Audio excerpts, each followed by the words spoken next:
In speaking about the disciples, let's narrow in on them specifically for a minute. Why was Stephen stoned to death?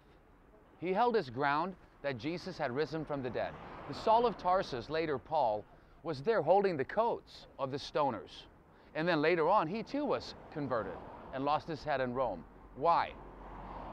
What would be a good reason for John's brother James to be beheaded by Herod 11 years after Jesus was crucified, unless he was raised from the dead? That's what he was preaching.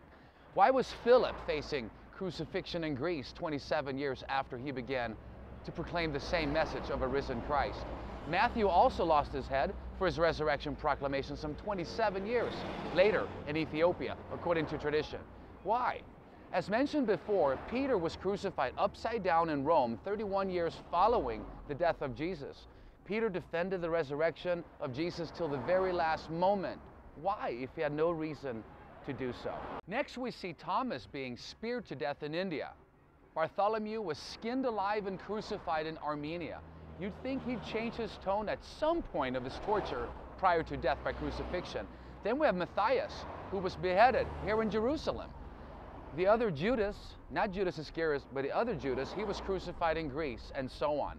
Simon and Jude were also murdered in Persia. And Jesus' half-brother James was thrown off the pinnacle right here behind me. Why? They said they had experienced Jesus alive from the dead. Now seriously, in conclusion, to accuse the disciples and early followers of being deceived or being deceivers is not only rude, but historically unfounded and nonsense. They lost their lives for their belief in resurrection preaching, and to die for what you know to be a lie, that's just weak.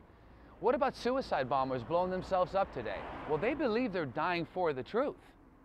The disciples, if they knew it was a lie, that means they died for a lie, and that's just unfounded.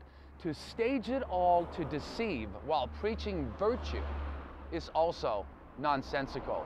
The immediate followers of Jesus went to their very graves for what they defended they had seen, heard, and touched.